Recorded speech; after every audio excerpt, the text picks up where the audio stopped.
you're so gallantly streaming, and the rocket's red glare, the bombs bursting in air, gave proof through the night that our flag was still there. Oh, say does that star-spangled banner yet wave for the land of the free and the home of the brave.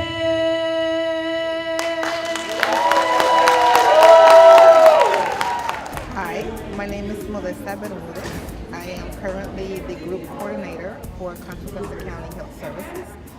My office is located at Wood Health Center, and I'm also part of the collaborative of the American Health Empowerment, which we had the expo today here at Pittsburg High School. The expo is going great. Although we got rained out, I think we were able to still keep it moving, and we were able to move everything indoors and still had a wonderful time. As chair of the entertainment committee, I was very proud to see everybody up and moving, doing the Zumba, the line dancing, the hula hoop contest. I think everything was great. I do urge the community to come out to the next event because we do it for the community. We would like for the community to know that the expo is empowerment, to have them learn more about resources that there are in the community. If they have an illness or they need any help and anything, that we're here for them. This is the reason why we do it, for the people. We also urge the community leaders to partner with us for next year to make it bigger and better, and to unite not just Pittsburgh, but the surrounding areas. You have Bay Point, you have Antioch, Concord, Martinez. Just come out and support us. Help us spread the word. Help us know that we at the health center is here to make people feel better. The workshop that we had here, we had a cooking demonstration. We also had the Ironman, Mr. Perry, who flew all the way from Wisconsin. So that's to know that Pittsburgh is on the map when it comes to, health services and taking care of yourself. So it was good to hear his testimony about how he was diagnosed with type 1 diabetes at the age of 29 and how he's overcome with the correct diet and exercise. So Aaron is joining us today from Wisconsin. He flew in from last night. He was diagnosed with type 1 diabetes at the age of 29. And when speaking with him, and he'll share his story, he was one that maybe like a lot of people with a chronic disease, over and over again, you don't listen to what your doctor is saying, and they keep saying, how long are we gonna just keep doing this dance back and forth? And the one message that we keep trying to get out is this is your life. And it's not just about you, but it's about others. It's about your families and those that love you. So when he made that decision, and he'll tell you his doctor didn't believe that he was actually going to do the Ironman, but he did it, and he's training for another one. So we definitely are looking forward to telling his story. So without further ado, Mr. Aaron Perry. At the age of 29, when I was diagnosed, I remember going in because I thought I had a bladder infection. And I went to a nurse that was in my facility, and she said, "Oh, son, just drink cranberry juice." So I'm pounding the cranberry juice, and I'm like, I'm not getting better. As a matter of fact, it seemed like I was getting worse. So I finally went into this urgent care, and they did the, questions, and then they did the lab work, and I was sitting, and I was waiting for that lab work to come. And the young nurse came, and I knew something was wrong because I can see that look on her face. And she said, "Mr. Perry," she said, "you have to walk across the street to the ER and check yourself in." And of course I said, "Why?" She said, "Well, your lab work came back and it's registering off of our scale." And I said, "Well, what does that mean?" Well, she said, "First, let me explain that our scale goes up to 550, and your lab work is registering off of that. She said, I'm sorry, but you're diabetic. And I thought, wow. Now, as a former football player and basketball player in college, I thought, well, I'll deal with this. But I was scared. And anyone that's been diagnosed with diabetes would know it's a scary time. Didn't know what to do. I was concerned about, of course, am I gonna die? And so I stayed in the hospital for 3 days, and they taught me how to give myself insulin shots. Now, I come from the hood in Milwaukee, and one of the things that I made a promise to my mom and to myself is that I would never abuse drugs, and I certainly wouldn't need a needle. And here it is, a needle would be required to save my life. And that was a tough part of being diagnosed with diabetes, because the one promise that I made was the one thing that I would have to do on a daily basis to survive. And that was tough. So you fast forward, and I'm living with this diabetes, and I get out and I do little leagues in the community, little football and little basketball pickup games. But over the years, I really wasn't taking care of myself. And so at the age of 42, I went in and had just a regular physical exam. And my doctor said, Aaron, you and I have been doing this dance for a long time. He said, man, you gotta take better care of yourself. And at the time, my A1C was 11.3. Yeah, it was up there. Yeah, I can see the front, ooh, yeah. 11.3, I was 245 pounds and 38% body fat. And so I told my doctor when he gave me that information, I said, well, I did see this thing on TV called the Ironman Triathlete. He said, oh, wait a minute, son. He said, I want you to exercise, but you can't do that. That's for serious athletes. But I do want you to exercise. Maybe you can go out and, maybe run a few laps around the block. Maybe you can get your old cheap bike. This is what he said to me. Get your old cheap bike and maybe ride it every now and then. And I said, well, yeah, I think I want to do that Ironman. And he looked at me with this look on his face, and he said, yeah, good luck. And I'll never forget that. And so I went ahead and signed up for the Ironman, not knowing what I'm going to get into, because previous years I actually watched the Ironman Triathlete. And for people that don't know what the Ironman is, it's a 2.4 mile swim, it's a 112 mile bike, and then you follow that up with a 26.2 mile run. And what I tell people is, every time people hear, they say, well, do you get 3 days to do it? No, you only get 1 day. As a matter of fact, you only get 12 hours. Let me rephrase that. You have from 7 a.m. until midnight to cross the finish line.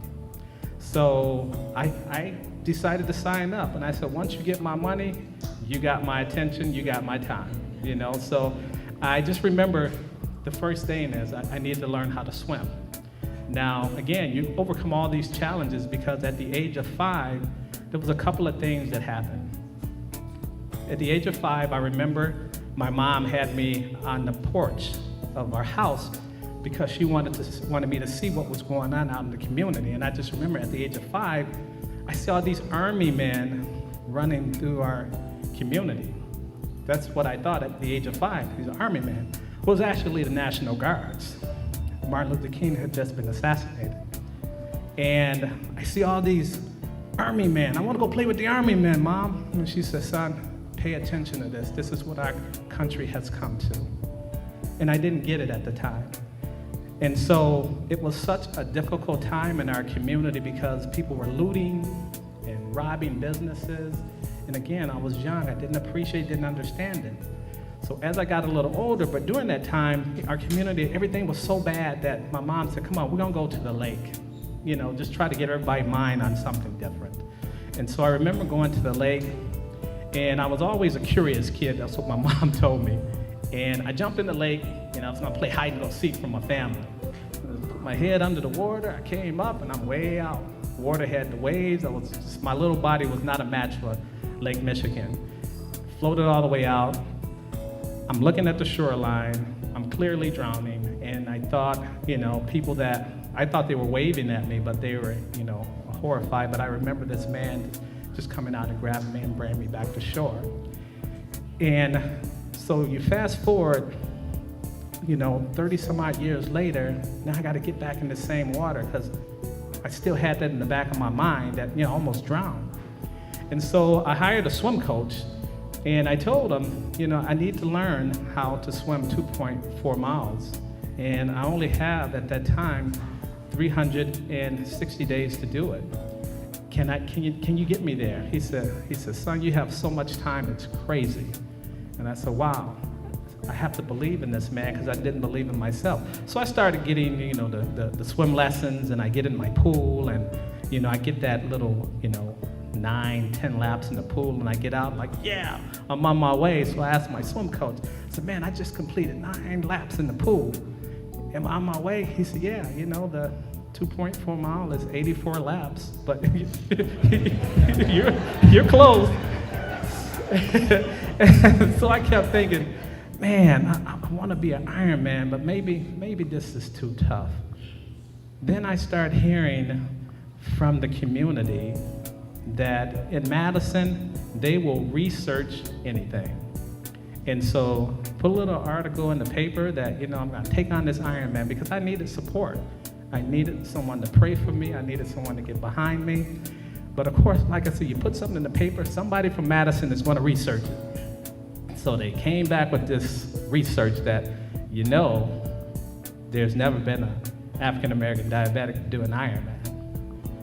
The sport is just too difficult. We can't even get them to exercise. And you think you're going to do the Ironman. You got to train at least 15 to 20 hours a week. You're diabetic, it ain't happening. I mean, this is what I was being told.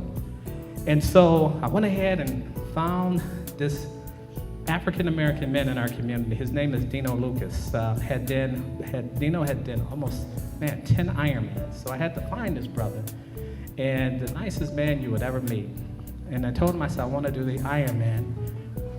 Dino said, Aaron, finally, somebody else wants to do it with me. He said, I have been doing Ironmans for so long, and each and every time out of 25 or 2,600 people, I am the only black man. He says, so man, I am going to work with you. We're going to get you to the finish line. And so I started training with these people because they were the pros. One African-American man and the rest of our community, 99.9% white, but they embraced me. They embraced me and they said, we're gonna get you to the finish line, but we need to know that because you're diabetic and you're starting to do this high endurance training, your blood sugars are gonna drop. So if your blood sugars drop, what should we do? We're supposed to give you insulin, right? No, don't give me insulin. Yeah, if my blood sugars drop, get me some sugar. Any kind, anything, just get it to me, And so it was really neat to try to educate people who are not diabetic. They take this lifestyle for granted because they don't have to deal with this. And so as I started to get into my training, things started to change.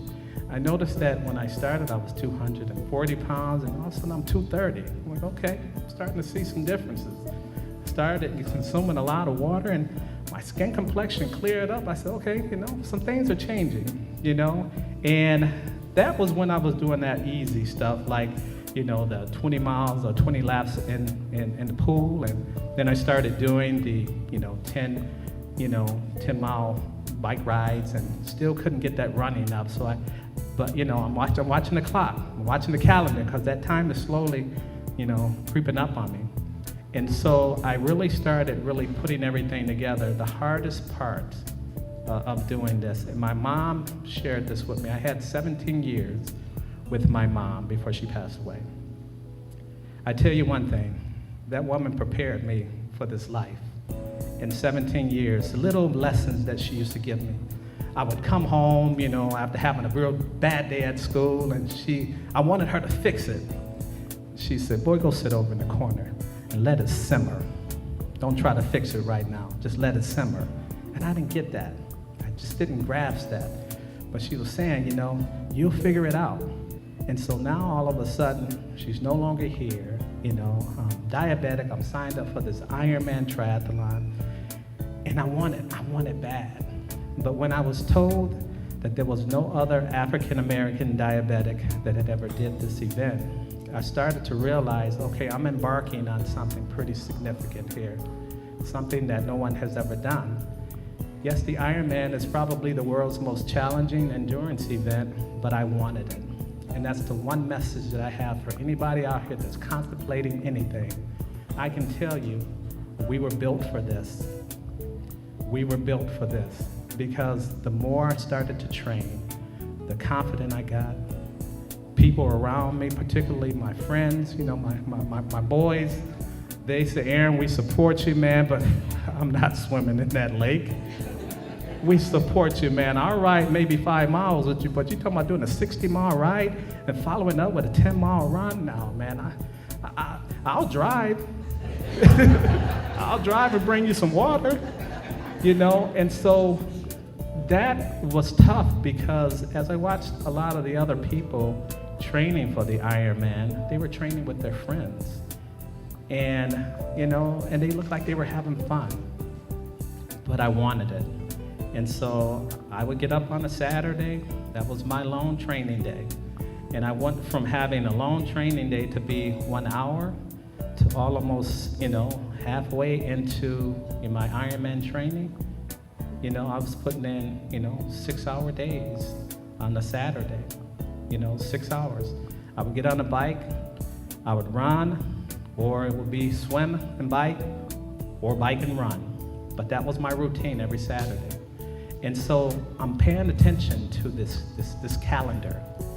And the time is coming that I need to be, you know, giving it a try. So I had signed up for a sprint triathlon and then a half Ironman triathlon.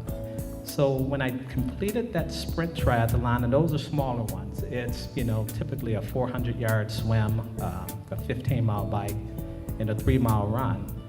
So I had planned about 4 hours because I thought that's what it's gonna take me. My first sprint triathlon, I finished in 1 hour and 1 minute. And I said, well, you know, maybe I'm getting better at this. But you know, the strange thing is that I would have to pull over to the side of the road and I would have to test my blood sugars. And people would say, man, what are you doing? You know, and I would tell them, and he's like, wow. That's what I would hear, wow. Okay, all right. And, you know, but that was my routine, you know, and there was times where, you know, consuming a lot of Gatorade, you know, sometimes I would test and I'd be up in the 400s, you know, and, you know, I just have to remind myself, Aaron, this training stuff is real, but you're still diabetic. Because that was the strange part, is that as I started to train, as I started to really make exercise a part of my daily routine, I started to forget that I'm diabetic. That's what started this all. And when I would test myself, it would bring me back down to, you know, to where I'm supposed to be at. But I tell you, I keep coming back to, we were built for this. Every hurdle that was put in my way, I cleared it. When my swim coach said, Aaron, we've been swimming in the pool, the weather's warm, because you know, back in Wisconsin, see y'all out here in California, y'all take it for granted. You know, back in Wisconsin in about a month, we're gonna be right around 10 degrees. In 2 months, we're gonna be maybe below 0 with about a good 10 inches of snow on the ground. You know, you gotta bring your exercise indoors. But, you know, so I'm exercising indoors, you know, it's time to transition to the outside. The weather's warmed up, it's around May. And my swim coach said, Aaron, we've been swimming in the pool. We're gonna be transitioning to the lake now. And he said, you know, when I mentioned that to you before, I saw a decline in your swim training. He said, we need to pick it up. So I remember getting that wetsuit on, and I got out in the lake for the first time. Now, the lake is a little different than swimming in the pool because if you get tired, you can just stand up in the pool. You can just stop. I asked my swim coach, because I needed to know this, how deep is the lake? 75 feet, buddy. You're not standing up. And so, you know, first few times out, you know, I would swim. He would give me he would set up buoys out in his canoe. And he said, you know, swim to that buoy and come back. Each time I get halfway to the buoy, and I'm coming back because I was panicking. I was afraid of water. That experience back when I was 5 years old, man, I couldn't shake it. And so my coach kind of pulled me off to the side. He said, Aaron, here's the deal. You want to be an Ironman? You know that if you don't get out of that water in 2 hours and 20 minutes, you can't go on to the bike, which means you will not be an Ironman. I said, how bad do you want it? I said, Coach, I want it bad. He said, within a month, you're gonna be swimming to the other side of the lake and back. Not once, but twice. And I heard him. I appreciated the confidence that he had in me, but I didn't think I could do it. So all of a sudden, that doubt just crept back in. And I don't know if people understand that when you wanted something bad enough and you really just didn't feel that you could get it, This Ironman taught me that when you move beyond your fears, it's amazing what lies on the other side. And that was tough for me. But, I finally started to trust in my swim coach, and he said, Aaron, you will never drown. You have a wetsuit on. Just flip over on your back, and it's like an inner tube. You'll float.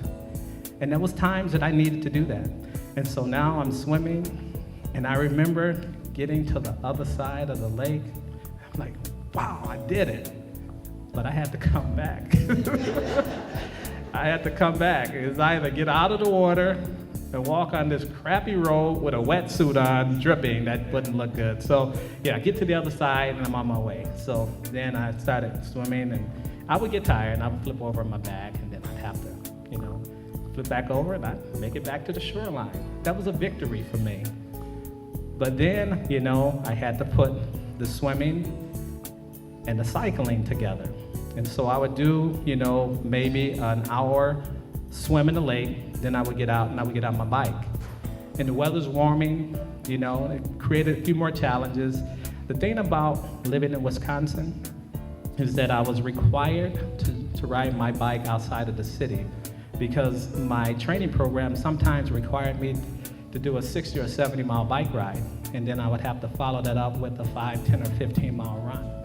This is the language that I was using when I would talk to my boys. What are you doing tomorrow, man? Oh, dude, yeah, man, I'm gonna swim in the lake for an hour and go for a little 60 mile bike ride and follow that up with a 5 mile run. This conversation was so far different from what it used to be. It used to be, man, I want to do the Ironman, but I don't think I can do it, so I'm not gonna sign up. And now, halfway into my training, I'm they say Stella got her groove back. I'm starting to feel a little groove here, So, but the most important thing, guys, is the message that I have is, being diabetic, what I learned, even as I picked up my exercise, what I learned is that you ain't toughing diabetes out. And that's the thing with diabetes, is people don't understand, man, you can go for so long without having any symptoms. And that thing happens in your head like, oh, I'm toughing this out. You're not gonna tough diabetes out. Just not gonna do it. When I made the decision to sign up for the Ironman, I had tingling in my feet, little tingling in my hands. My vision was a little blurred, I was a mess. As some people would say, I was a hot mess. And, making the decision to sign up for this event, many, many, many people thought I was crazy. But this is how it went for me. The day of Ironman, I stood down on the shoreline with 2,400 of some of the best triathletes from all over the world. And I stood on the shoreline waiting for the swim to start. And I'm thinking to myself, just 300 and some odd days ago, you never even believed in yourself. You never believed that you could get to this point. And all of a sudden, it's the day of Ironman, and I'm here. And so I remember looking over at the master of ceremony, and he looked at me and he smiled, and he shot off that cannon. That means Ironman is in progress. So I remember getting in the water, and I'm swimming with 2,700 people all over the world.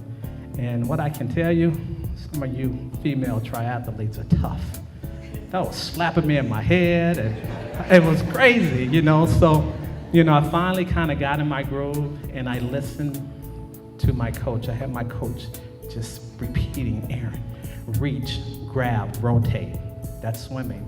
Reach, grab, rotate. So all of a sudden, I'm in my groove. I look up, you know, I'm halfway to getting out of the water and being able to advance to the bike. And so, reach, grab, rotate, and breathe. I forgot about that. And so all of a sudden, I'm getting out of the water. I see the clock, an hour and 57 minutes, I'll take that. You know, so I'm out of the water, I'm on the bike, now I'm ready to do my thing. 112 miles is 112 miles, you know, so I knew that I had to stick with the training. Don't try to go any faster, you know, definitely don't go slower, because you only have until 5:30 to get off that bike. So when I got on the bike, it was 9:30.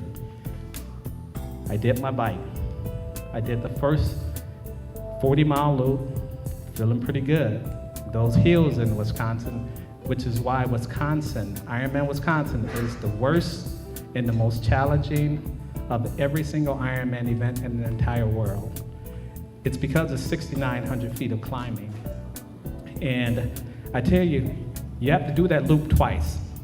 The first time I got through it, knees were burning, legs were burning, back was hurting, but I was feeling it. And I'm like, you know what? You gotta knock this second loop out. And so I'm into the second loop, blood sugars, I'm testing, people thinking that I'm crazy. Man, what are you doing? Everybody, what are you doing? I'm diabetic, I'm testing, go on. You know, let me do my thing.